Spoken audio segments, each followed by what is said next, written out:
Comment verser des bons d'achat à vos salariés? Pourquoi c'est intéressant? Quelles sont les exonérations de charges sociales auxquelles vous avez le droit? Les bons d'achat ou chèques cadeaux sont un excellent outil d'optimisation des rémunérations et de fidélisation des salariés. En effet, c'est un complément de rémunération peu coûteux pour l'entreprise, attractif pour le salarié, intéressant pour la cohésion sociale. Dans cette vidéo, je vais vous expliquer comment mettre en place des bons d'achat, également appelés chèques cadeaux, pour que ce soit intéressant pour l'entreprise et pour les salariés.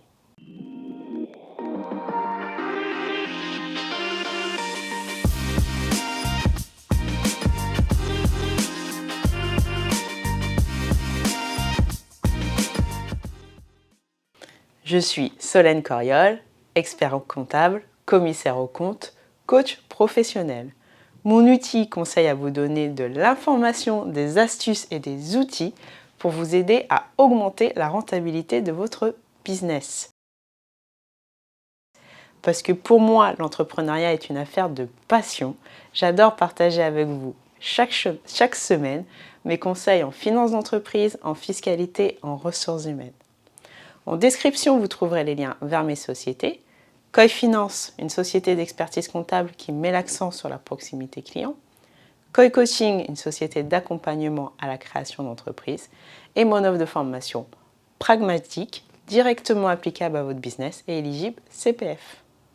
Cette semaine, nous sommes sur le volet ressources humaines avec les bons d'achat, également appelés chèques cadeaux. Alors, qu'est-ce qu'un bon d'achat?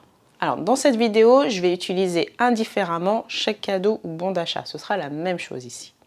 Ce seront des coupons, papier ou dématérialisés, qui auront une valeur monétaire. Avec ces coupons, les salariés vont pouvoir effectuer des achats dans des enseignes ou des magasins déterminés.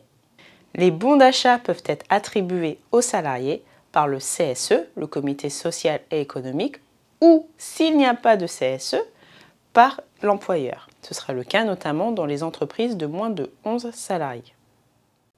Pour qu'ils puissent bénéficier d'exonérations sociales, ces bons d'achat doivent respecter un certain nombre de conditions et c'est justement ce qu'on voit dans cette vidéo. Première situation, les bons d'achat de faible montant. En fait, les bons d'achat dont le montant est inférieur à 5% du plafond mensuel de la sécurité sociale, ce serait 171 € pour 2020, sont exonérés de charges sociales. Ce plafond, il s'apprécie en cumul pour un salarié donné sur une année civile. Ici, on fera la somme de la totalité des bons d'achat qui seront accordés aux salariés au cours de l'année. Exceptionnellement, pour l'année 2020, le seuil est porté non plus à 5% du plafond mensuel de la sécurité sociale, mais 250 €. Si le cumul des bons d'achat que vous accordez à un salarié sur l'année civile dépasse le plafond de 5% du plafond mensuel de la sécurité sociale, en principe, ces bons d'achat sont soumis à charges sociales, comme un salaire. Cependant, ils resteront exonérés si 3 conditions cumulatives sont respectées. Première condition, les bons d'achat doivent être donnés aux salariés à l'occasion d'événements particuliers limitativement rémunérés par l'URSSAF. On va avoir par exemple le Noël des enfants, le Noël des salariés, les mariages, la rentrée scolaire, les naissances. Deuxième condition, les bons d'achat ne doivent pouvoir être utilisés que pour acheter des biens qui ont un lien avec l'événement pour lequel ils sont attribués. Cela veut dire, par exemple, qu'on ne va pas pouvoir acheter de la nourriture ou du carburant. Ça veut dire également que le bon d'achat va préciser la catégorie des biens que l'on peut acheter. Autre exemple, si le bon d'achat est donné à l'occasion de la rentrée scolaire, forcément, il doit être donné avant la rentrée scolaire, sinon c'est trop tard, il n'y a plus de lien direct. Troisième condition, le bon d'achat doit avoir un montant raisonnable. On va considérer que ce montant est raisonnable s'il ne dépasse pas 5% du plafond mensuel de la sécurité sociale, donc 171 € pour 2021. Alors, petite nuance, tout à l'heure, on regardait tous les bons d'achat donnés à un salarié, quel que soit l'événement. Okay, là, cette fois-ci, on va regarder événement par événement le montant des bons d'achat donnés aux salariés sur l'année civile. Pour que ce soit plus clair, je vous donne un exemple. Donc, premier exemple, l'un de mes salariés, Paul, a un garçon. Je veux donner à Paul 50 € de chèque cadeau pour son Noël et 100 € pour la rentrée de son fils. Je lui donne aucun autre bon cadeau sur l'année civile. Là, première situation, je fais le total de ces bons cadeaux, soit 150 € au total. Je suis inférieur à 5% du plafond mensuel de la sécurité sociale, encore une fois porté à 250 € pour l'année 2021. À ce moment-là, pas de charge sociale. Deuxième situation, je donne à Paul un chèque cadeau pour son Noël de 100 € et un chèque cadeau pour la rentrée de son fils de 200 €.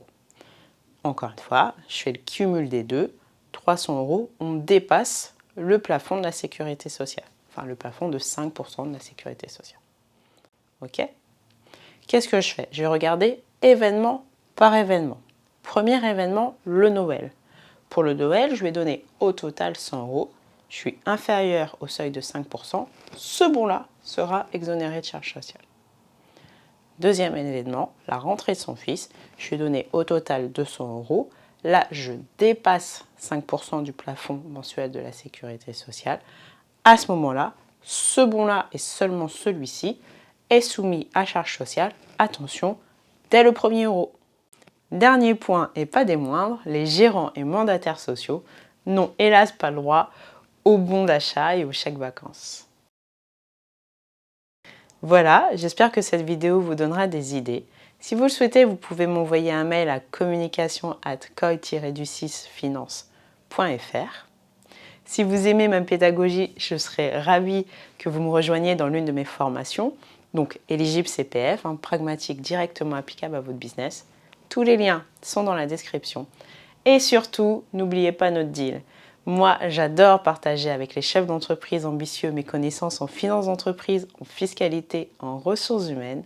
Le deal est que pour m'aider sur mon chemin et pour m'aider à continuer, vous continuez à faire votre super travail, continuez à m'indiquer en commentaire les sujets que vous aimeriez que je traite. Pensez à vous abonner, à activer les notifications et je vous dis à très vite.